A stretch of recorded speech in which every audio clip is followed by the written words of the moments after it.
Ready? So, there's a dragon in the forest and it finds an abandoned baby. What does the dragon do? What's your answer? Dragon's gonna eat the baby. Dragon's gonna eat the baby? Dragon's gonna eat the baby. I got that, yeah. That's one of the things. You're straight Targaryen, aren't you? With the whole dragons are like... Great Targaryen. She hasn't even Up seen top. it, and she loves it.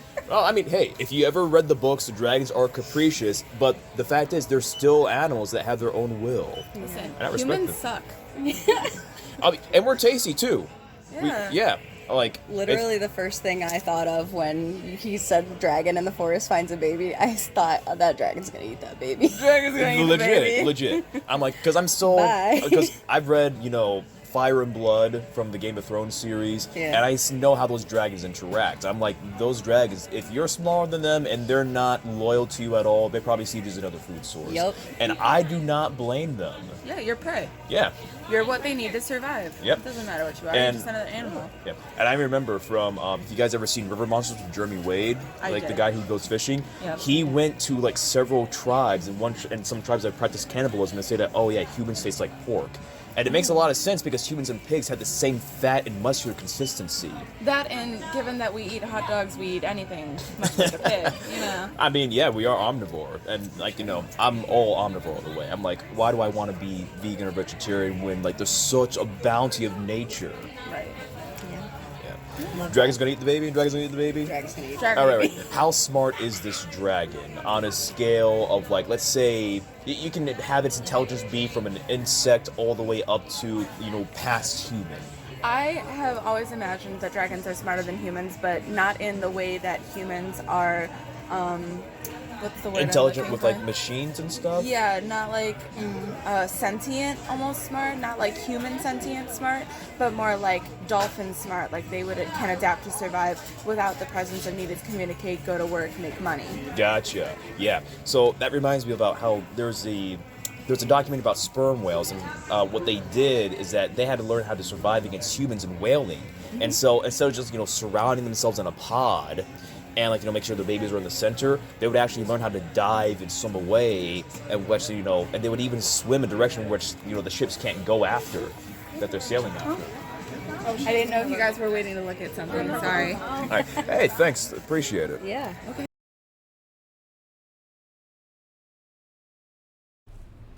Pleased to meet you. My name is Fabian Iliaster, and I'm here doing a small question interview with Parker? and Renfield. thank you. So, sorry about the chair being squeaky. There is a challenge on Vocal.Media going on about the gentleman who wrote the Aragon books. And the main theme is that a dragon comes across a child or a babe in the forest. And the main question is, what does the dragon do next? So that's the main prompt. What do you two think the dragon does next? I'd like to think that the dragon doesn't immediately fine. immediately kill the child, but probably takes it, whether it's to hold it for ransom or to take it as its own, because it's not a threat, and everyone needs a successor in a way. So I would probably agree with that. Maybe just to add to its hoard, if that be it something that the dragon collects, or again needs an heir. Wow. Thank you. I will have to say that I have, in some of my stories that I've written, so I've had it collecting the child and bringing it back to, let's say, a person that the dragon knows. And then in another one of my stories, it's the dragons trying to figure out where the actual parents are and what the status of the babe is. And some of the stories that you said about the horde, there's one dragon that collects like a bunch of children because apparently every parent is seeming to abandon their babe and their child for some reason, and they just have this horde of children. And so like those are like all really good answers, and it's like I don't know if it's like a main consensus or something. The number one answer I got when I was over in my hometown, I was walking around the mall and talking with people, was that the dragon was going to eat the baby. And I'm like, I think everybody's in the Game of Thrones hype right now, especially with House of the Dragon. I haven't seen it, so Neither have I, but Oh, yeah. I gotta say, I personally, myself, I do enjoy the series, and I really enjoy, the artwork that they give for the dragons, how they make them look so lifelike. Mm-hmm. They do a really good job with the photorealistic CGI. They do. Thank you for this moment of your time. I greatly appreciate it. Of course. Pleased to meet you. My name is Thavian Iliaster, and I'm here with Jonathan. Anne, Penelope. and we are going to be discussing about the prompt for the fantasy fiction story given by the author of the Aragon book series. And the prompt is, a dragon finds a baby or a toddler in the forest. What does the dragon do next? And so, in your honest opinions, can you tell me what do you think the dragon would do next in this? Eat the baby. Eat the baby. And you? Make friends with the baby. Make friends with the baby. You think the dragon, once it eats the baby, that it's going to have consequences, or that it's going to get off scot-free perfectly? Can the dragon fly? Naturally, yes. The dragon flies away. No one knows. They're just missing a baby. Oh my gosh, it's another perfect day in Westeros.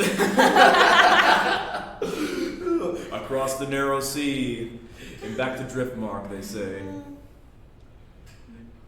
And so the dragon becomes friends with the baby. Does the dragon raise the baby? Does the dragon visit the baby? Does the dragon know how to take care of the baby? The dragon visits the baby and makes sure it's okay. So what level of sentience does the dragon have?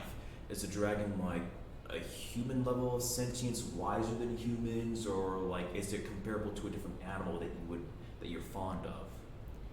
It's wiser than humans. Wiser than humans? Yes. And Jonathan, in your story, how wise or sentient is this dragon? Not very wise. Not very wise? So you're thinking it's more like a wild animal, like a bear or a mountain lion in a Yes. sense? Yeah. So when you're thinking of these dragons, like what forms do you have for the dragons? 'Cause there's like a lot of different dragon forms that come into play. Like there's the classic wyvern, which is 2 wings, 2 legs, the dragons that we see in Game of Thrones with Drogon, Rhaegal, Viserion, and the main one in House of the Dragon right now, Caraxes, the bloodworm. There are legless dragons, which are known to burrow and dig through the earth, and then which are called worms, W-Y-R-M. And then there are dragons, which are known as to be drakes, which have no wings at all, they have 4 legs. But then in the Aragon series, we have the dragons, which are hexapodal, which have 4 legs and 2 wings. So like what kind of forms are the dragons that you think are in your stories or in your worlds that you see? Mine has 2 legs, kind of like a dinosaur, short little arms, Mhm. and wings. 2 legs, short little arms and wings. So like more like upright then. So a hexapodal, but shorter front legs, but longer hind legs. Mm-hmm. Mine looks like a basic dragon, like in the Game of Thrones series type of thing. I like that. I remember when George R.R. Martin says that those dragons of his are real dragons and not wyverns, because there's been no animal, no vertebrae within Earth's fossil record that has 6 limbs. And that's why the dragons look the way that they do. And personally, I really enjoy their design, and I like how it's more based off the bat. Excuse me. Jonathan, Penelope, correct? Yes. Thank you for your time. This has been a fantastic interview. I Thank you. greatly appreciate Thank it. Pleased to meet you. My name is Thavian Iliaster, and I'm here with... Kendall. Thank you. And I am here to ask you about a prompt for a fantasy fiction challenge that is going on. A dragon is in the forest, and it finds a baby or a toddler. And everybody wants to know is what does the dragon do next? So, in your opinion, what do you think does the dragon do next? What I'm envisioning is the dragon basically adopting this child and raising it as its own, sort of like a Tarzan thing. Like Son of Man kind of thing? Sure. Yeah. So, if I may ask, so how intelligent is this dragon then? And like how magical is it along with like the form that it has? I imagine the dragon, of course, being like fire-breathing wings, probably speaks some sort of language in order to communicate with this child. But other than that, just your average dragon. I don't see any magic. No magic? So not like transforming capabilities or alchemy or like potions or stuff like that? Maybe that could be in the world that it's set in, almost like medieval. Mm-hmm. But when it comes to like potions and such, that would probably come from like a warlock or a witch. Ah, okay. So not like he's casting spells and using little ingredients to catalyze everything, like, you know, thunderbolts from his fingers and stuff like that. I don't see that, but it could be a possibility. So like when I see the form, like, you know, 4 legs, 6 wings, you know, the typical hexapodal dragon that most people think of. Does it have no wings, or like, you know, is it a dragon like from the ones in Game of Thrones where it's 2 wings and 2 legs? It's like, you know, what kind of form does this dragon have to you? Sure, I see, of course, 2 wings, 2 legs, claws, almost like the body of like a T-Rex with the arms, Mm-hmm. but few horns, probably on like the snout, But like, grayish purplish color. are the wings to be like, you know, bigger? Like when people say I hear the body of a T-Rex, that's like the second time we actually just got that one. And so do you think that the wings are bigger, or like are they going to be like, you know, a bit smaller? And are there opposable hands to the wings? Because like some dragons, like as vast their wings are their hands, and the webbing is just along their fingers. I would say the wings are just wings. They have their own arms and hands, but they could possibly use like the joints of the wings, as I see like horns on the ends of those joints, so they're able to like climb things if needed. Gotcha. Thank you so much for this insight. I greatly problem. appreciate it.